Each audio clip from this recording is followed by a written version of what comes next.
Let's take a look at this Canary Melon.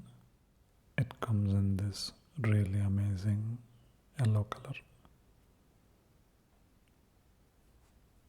It's quite similar to muskmelon, has quite a hard texture and has this amazing color to it. This costs around 10 rupees or 15 cents or so. So let's taste it.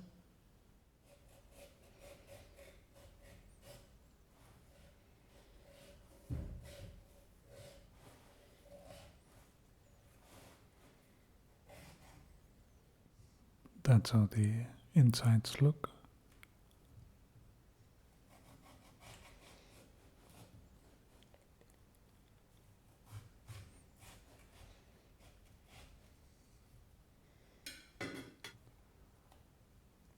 So let's taste it.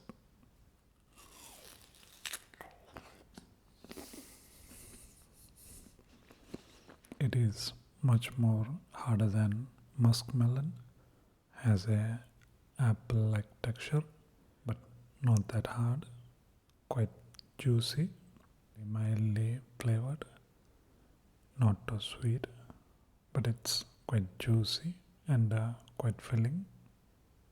Looks amazing. Quite nice. Check it out.